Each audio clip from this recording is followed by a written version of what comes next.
அன்னை பர்னிச்சர்ஸ், அன்னை திருமண சீர்வரிசை பொருட்கள், டிவி, ஃபிரிட்ஜ், வாஷிங் மெஷின் உள்ளிட்ட 200க்கும் மேற்பட்ட பொருட்கள் அடங்கிய திருமண சீர்வரிசை ரூபாய் 99,000 மட்டுமே. தமிழகம் முழுவதும் இலவச டோர் டெலிவரி. தொடர்புக்கு 7550144440 9345044044. நிம்மதி property management. Contact 7667008999. Fourth estate Tamil நேயர்களுக்கு அருள்மொழிவர்மனின் அன்பார்ந்த வணக்கங்கள். இது உங்கள் ஃபோர்த் எஸ்டேட் தமிழ் வழங்கும் தலையங்கம் நிகழ்ச்சி. இன்றைக்கு நம்ம தலையங்கம் நிகழ்ச்சியில் தமிழக வெற்றி கழகத்தினுடைய பார்ட்டி அப்டேட்ஸ் அப்படிங்கிற ஒரு அதிகாரப்பூர்வமான பக்கத்திலிருந்து ஒரு முக்கியமான ஒரு அறிவிப்பை வெளியிட்டிருக்கிறாங்க. அந்த அறிவிப்பின் மூலமாக இன்றைக்கு ஒரு செய்தி பரப்பப்பட்டு கொண்டிருக்கிறது. என்ன அப்படின்னா, தமிழக வெற்றி கழகம் தனித்து தான் போட்டிட போகிறாங்க, அவங்க அதிமுகவோட நிச்சயமாக கூட்டணிக்கு போக போகிறதில்ல, அப்படின்னா இது உறுதியாகிவிட்டது, 5 முனை போட்டி அப்படின்னு ஒரு செய்தி உலாவிக் கொண்டிருக்கிறது. இந்த செய்தி உலவுவதற்கான அடிப்படை காரணம் என்ன எது போன்ற விஷயங்களை அவங்க பகிர்ந்துருக்கிறாங்க, நம்ம இது எப்படி பகுப்பாய்வு பண்ணலாம் அப்படிங்கிறது குறித்து தான் பார்க்க போகிறோம். வாங்க நிகழ்ச்சிக்குள்ள பயணிக்கலாம். இது உங்கள் ஃபோர்த் எஸ்டேட் தமிழ் வழங்கும் தலையங்கம் நிகழ்ச்சி.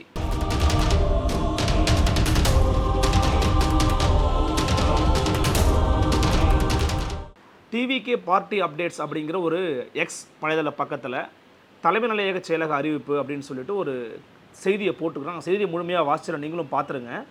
தமிழக வெற்றி கழகத்தினுடைய முதல் மாநில மாநாட்டில் கழகத்தின் கொள்கைகள், கொள்கை எதிரி, அரசியல் எதிரி, தேர்தல் நிலைப்பாடு குறித்தும் தமது உரையில் கழகத் தலைவர் அவர்கள் தெளிவாக விளக்கமாக எடுத்துரைத்து உள்ளார். கழகத் தலைவர் அவர்களின் வழிகாட்டுதலின்படி தமிழக வெற்றி கழகம் வரும் 2026ஆம் ஆண்டு நடைபெற உள்ள தமிழக சட்டமன்ற தேர்தலில் பெரும்பான்மை பலத்துடன் வெற்றி பெற்று ஆட்சி அமைப்பதற்கான அனைத்து வியூகங்களையும் வகுத்து தேர்தலை சந்திக்க தயாராகி வருகிறது அப்படின்னு சொல்லியிருக்கிறாங்க.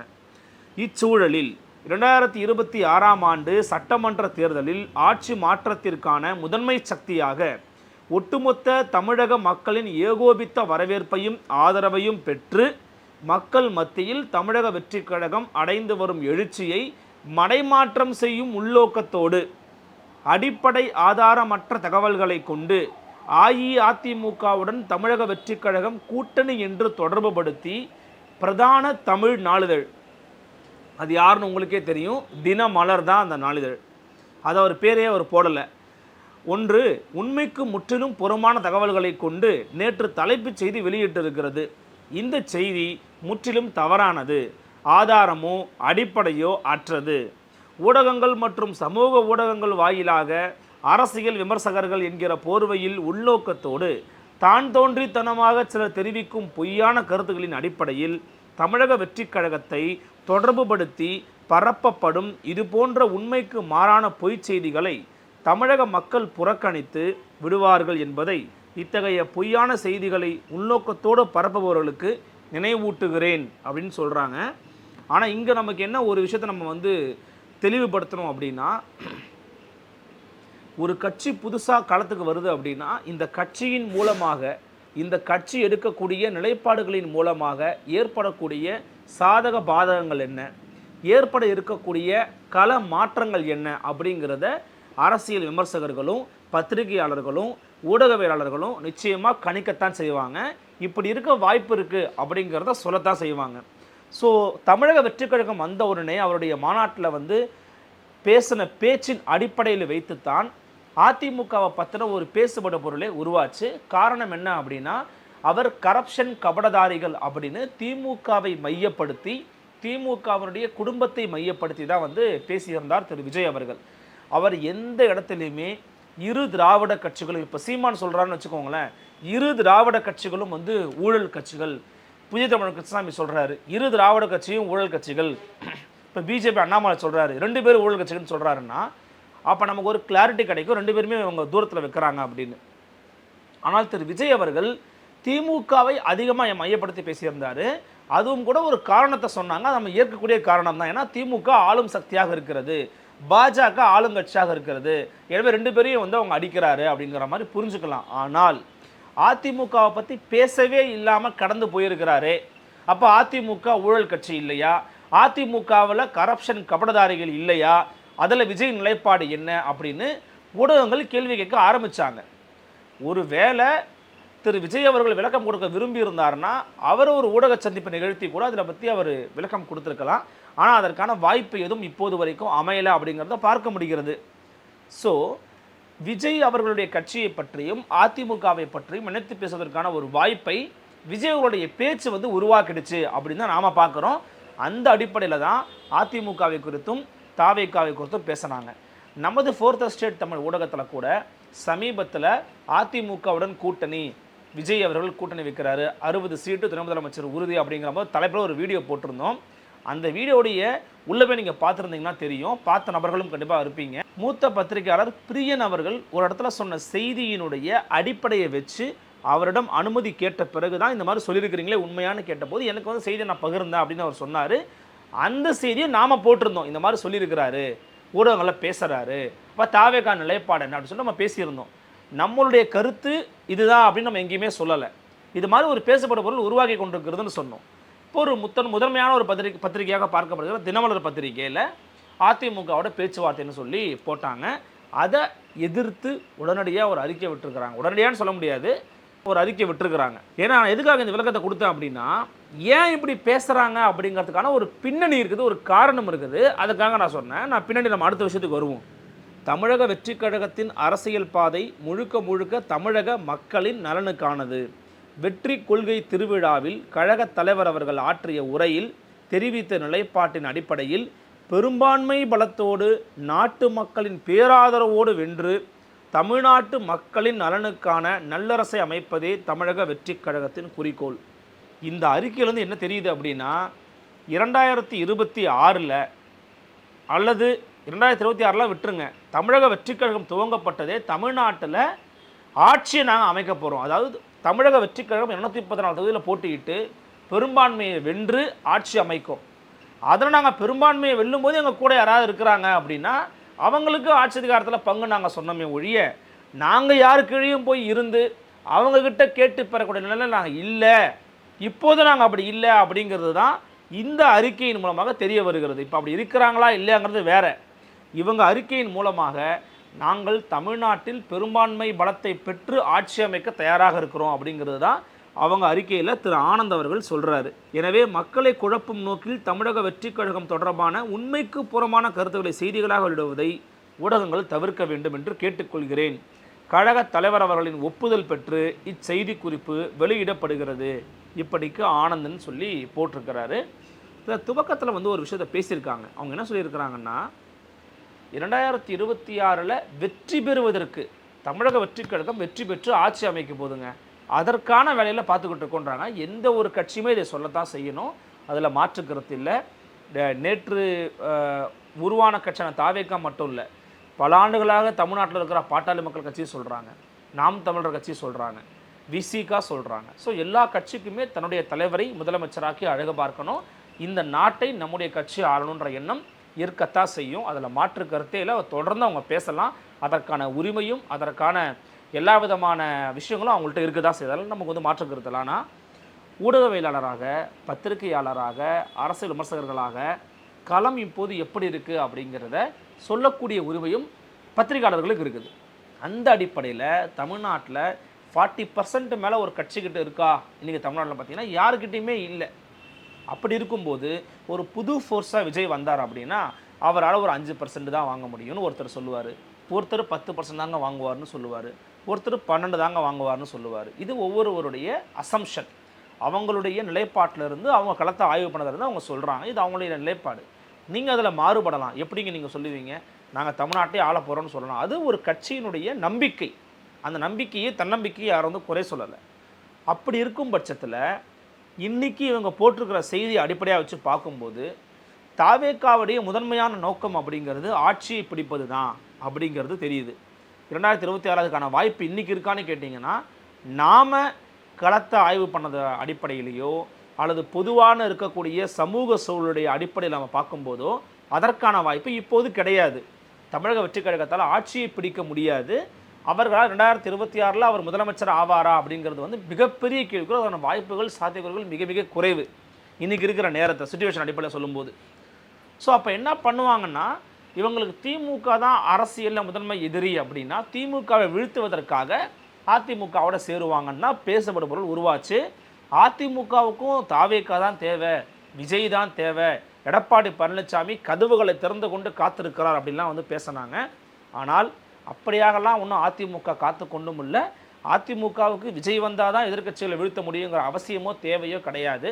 ஆனால் அவர் அவங்கள இக்னோர் பண்ணிவிட்டு அல்லது விமர்சனம் பண்ண வேணான்ற இடத்துல வச்சிருக்கிறார், அவ்வளவுதான். ஏன்னா அவன் நம்மளை விமர்சனம் பண்ணலை அப்படிங்கிறாரு. இப்போ விஜய் அவர்கள் அதிமுகவோடு 80 சீட்டுன்னு சொன்ன உடனே இதுக்கு ரியாக்ட் பண்ணக்கூடிய காரணம் எங்கே வருது அப்படின்னு பார்த்தீங்கன்னா, நாம் ஒரு முதன்மை சக்தியாக இருக்கிறோம், நம்ம தான் பிரைமரி ஃபோர்ஸாக இருக்கிறோம், நம்மளை செகண்டில் போய் தள்ளுறாங்க, நம்மளை பின்னோக்கி தள்ளிடுறாங்க, இன்னும் 1.5 ஆண்டுகள் இருக்குது, அதுக்குள்ளே ஒரு சபார்டினேட் தான்ற மாதிரி கொண்டு போய் வைக்கிறாங்க, நம்ம அதுக்குள்ளே அடைபடக்கூடாதுன்னு விஜய் நினைக்கிறாரா?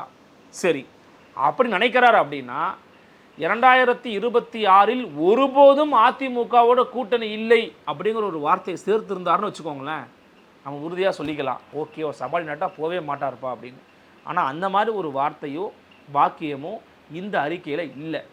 அப்போ இந்த அறிக்கையில் அப்படி ஒரு வார்த்தை இல்லை அப்படிங்கிறது மூலமாக நம்ம இன்னும் சில வாய்ப்புகளை விட வேண்டிய நேரத்திலே ஒரு கட்டாயத்தில் நாம் இருக்கிறோம்.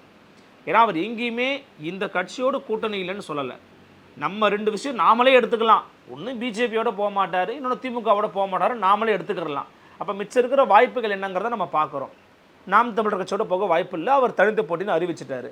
பிஜேபியோட போக போகிறது இல்லை, அதிமுகவோட போக போகிறது இல்லை அப்படின்னு இப்போ வரைக்கும் அவங்க சொல்லலை. இந்த பேச்சுவார்த்தையை தான் தவறானதுங்கிறாங்க. 80 சீட்டு துணை முதலமைச்சருங்கிறது பொய் அப்படிங்கிறாங்க. ஒருவேளை அதை விட கம்மியாக இருக்குமோ அல்லது அதை விட அதிகமாக இருந்திருக்குமோ அல்லது பேச்சுவார்த்தை இருந்திருக்காதோ இப்படின்னு பலவிதமான ஹேஷியங்களை இந்த அறிக்கை வந்து உருவாக்குகிறது. அப்படி என்றால் அதிமுகவோடு கூட்டணி இல்லை அப்படிங்கிறத ஏன் இன்னும் வெளிப்படையாக திரு விஜய் அவர்கள் பேசியிருக்கலாமே அப்படிங்கிற ஒரு விமர்சனம் எழ ஆரம்பிக்கிறது. சரி, எல்லாத்தையும் வச்சு பார்க்கும்போது அவருக்கு தனித்து போட்டிடணும், நம்ம கட்சியினுடைய எவ்வளோ பர்சன்டேஜ் இருக்குது அப்படிங்கிறத இந்த சமூகத்துக்கு காட்டிடணும் அப்படிங்கிறத அவனுடைய நோக்கமாக இருக்க முடியும். இதான் யதார்த்தமான உண்மை. நீங்கள் அந்த கட்சியில் இருக்கிற நபர்கள்ட்ட போய் பேசி பாருங்கள், தொண்டர்கள்ட்ட போய் கேட்டு பாருங்கள், நிர்வாகிகள்கிட்ட பேசி பாருங்கள். தனிச்சு தாங்க போட்டிடணும். ஒரு கட்சி தனிச்சு நின்னா மட்டும்தான், நான் தான் இவங்க எல்லாருக்கும் மாற்றுன்னு சொல்லி நின்னா மட்டும்தான் உங்களுடைய சக்தி என்ன, வலிமை என்ன அப்படிங்கிறத நீங்கள் மற்றவங்களுக்கு காமிக்க முடியும்.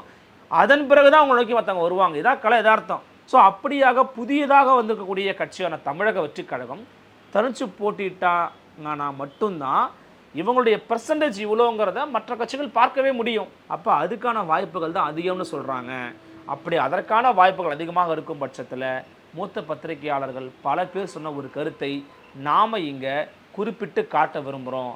அது என்ன கருத்துன்னு பார்த்தீங்கன்னா, ஒருவேளை திமுக, அதிமுக, பாஜக, நாம் தமிழர் கட்சி, தமிழக வெற்றி கழகம் இப்படின்னு 5 முனை போட்டி நிலவுகிற பட்சத்தில் இந்த திமுகவோட கூட்டணியும் இதே போல் நீடிக்கிற பட்சத்தில் நிச்சயமாக 2026ஆம் ஆண்டில் திமுக கூட்டணியின் வெற்றி அப்படிங்கிறது ரொம்ப எளிமையாகத்தான் அமையும் அப்படிங்கிறத நாமளும் வந்து வழிமொழிய வாய்ப்புகளை உருவாக்குகிறது.